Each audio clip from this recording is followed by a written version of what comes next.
महिला विकास मंच ने यूरिया संकट पर जताई चिंता, सरकार से ठोस कदम उठाने की मांग। खबर मोतिहारी से प्रमोद कुमार की रिपोर्ट। देश में यूरिया खाद की किल्लत और उसके बढ़ते आर्थिक संकट को लेकर अब सामाजिक संगठनों ने भी अपनी आवाज उठानी शुरू कर दी है। इसी क्रम में महिला विकास मंच ने यूरिया संकट को गंभीर बताते हुए सरकार से तुरंत ठोस कदम उठाने की अपील की है। महिला विकास मंच की अध्यक्ष स्निग्धा स्मिता ने कहा कि यूरिया खाद की कमी से किसान बुरी तरह परेशान हैं। इसका सीधा असर खेती पर पड़ रहा है और आमजन की रोजमर्रा की जिंदगी भी प्रभावित हो रही है। उन्होंने कहा कि जब किसान ही संकट में होंगे तो आने वाले समय में खाद्य सुरक्षा पर भी खतरा मंडरा सकता है। स्निग्धा स्मिता ने सरकार से मांग की कि किसानों को सही दर पर और पर्याप्त मात्रा में खाद उपलब्ध कराई जाए ताकि उनकी मेहनत और देश की अन्न सुरक्षा दोनों सुरक्षित रह सके। है हमारा महिला विकास मंच की तरफ से भी कि क्या भारत में और खास तौर पे बिहार में क्या हमारे यहाँ जो आला अधिकारी कृषि विभाग में डिप्यूटेड हैं, जो लोग हमारे यहाँ कार्यरत हैं, क्या उन्हें ये जानकारी नहीं है कि बिहार की 70 से 80% की आबादी कृषि पर पूर्ण रूपेण निर्भर है।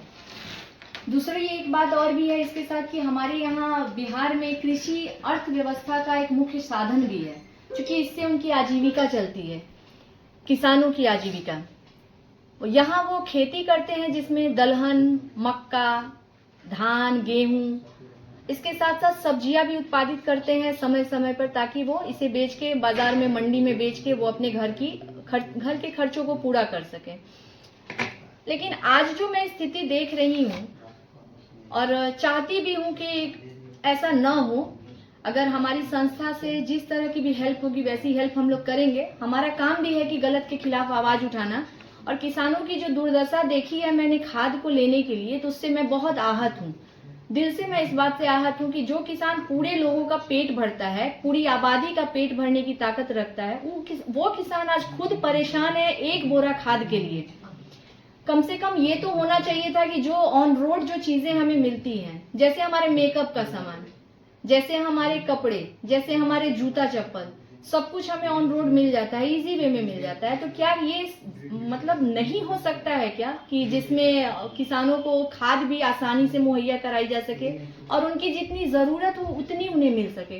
किसी किसान के पास जितना खेत है, आप या तो उसका आकलन कीजिए, और आपने जिन भी जनप्रतिनिधियों को इस चीज के लिए आपने वहां डिप्यूटेट किया है, तो कृपया करके उनपे आप अपनी शिकंजे को कसिए और पूछिए उनसे सवाल ये कि क्यों किसानों को उस क्षेत्र में खाद नहीं मिला है, क्यों वो परेशान है, क्यों उनका इतना समय नष्ट किया जा रहा है, एक बोरा खाद के लिए क्यों चिल्लम चिल्ली मची हुई है। मैं पूछना चाहूंगी उन लोगों से, पूछना चाहूंगी वो पैक्स अधिकारी हो या जो भी है वहां, जो लोग भी इस कार्य के लिए डिप्यूटेट किए गए हैं, मैं उनसे पूछती हूँ कि क्या आपको इसमें मजा आ रहा है किसानों को परेशान करके। अगर वो खेती करना बंद कर दें तो क्या आप जेवर खाएंगे, क्या आप पैसे खाएंगे, या हमारी जो जीविका चल रही है वो कैसे चलेगी। देखिए, किसान तो वैसे भी परेशान है। मेरी अपनी भी बात हुई थी ऑन रोड, मैंने कई लोगों से बात की जो लोग खाद लेके जा रहे थे, तो ये मेरा अपना पर्सनल भी अनुभव है। चूंकि उस समय मैंने बताया भी नहीं था कि मैं महिला विकास मंच में हूँ, तो मैं उनके दर्द को जानना चाह रही थी और मैंने उनसे पूछा था, क्योंकि एक बोरा खाद बेचारे किसान उस धूप में, मैंने देखा है कि साइकिल पे लाद के, और उसके पीछे वाला जो आप देखते हैं जिसे क्लियर कहा जाता है, ऐसा कैरियर कहा जाता है कुछ, उस तरह से उसमें उन्होंने बांध के उसे, और वो उस धूप में लाइन में लगे हुए थे, जाम में फंसे हुए थे। तो मुझसे मैं देख के अंदरूनी काफी आहत हो गई कि हमारे यहाँ इस तरह की स्थिति कैसे पैदा हो गई है। कालाबाजारी बंद नहीं हो रही है, ऊपर से ऑर्डर आते हैं, ऊपर से ये बात सुनने को मिलती है कि यहाँ कालाबाजारी बंद हो गई है, पैक्स अधिकारी बैठे हुए हैं बांटने के लिए। तो भाई, जिस क्षेत्र में वैसी चीजों को आप मुहैया करा रहे हैं, फिर भी किसान परेशान है, आंखों देखा हाल है।